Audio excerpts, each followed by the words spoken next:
সারা জীবন শুধু শুনে এসেছি মানুষের মুখে যে অতিরিক্ত ভালোবাসা নাকি ব্লক লিস্টে সীমাবদ্ধ থাকে, কিন্তু আজ যখন নিজের ভালোবাসাটা ব্লক লিস্টে সীমাবদ্ধ হয়ে গেল, তখন নিজের অজান্তে চোখে পানি চলে আসলো।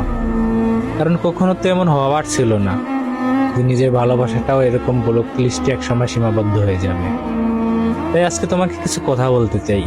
হয়তো তোমার ব্লক লিস্টে আছি, হয়তো আমার এই ভয়েসটা, আমার এই ভিডিওটা কোনো মাধ্যমে তোমার কাছে পৌঁছে যাবে।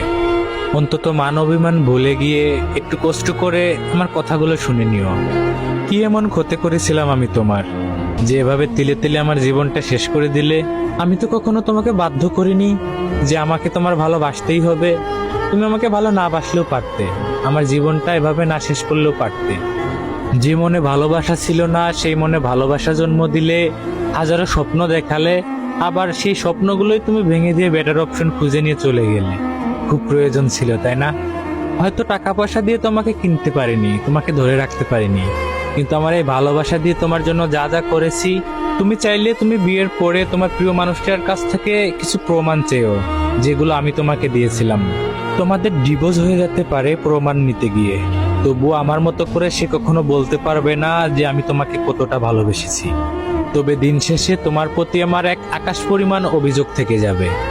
আমি আমার সবটুকু দিয়ে ভালোবাসার পরেও তোমাকে পাইনি, তোমাকে হারিয়ে ফেলেছি। তবে চিৎকার করে একটা কথা সবসময় বলতে পারবো যে একটা মানুষের প্রতি আসক্ত হয়ে আমি চরমভাবে ঠকে গেছি।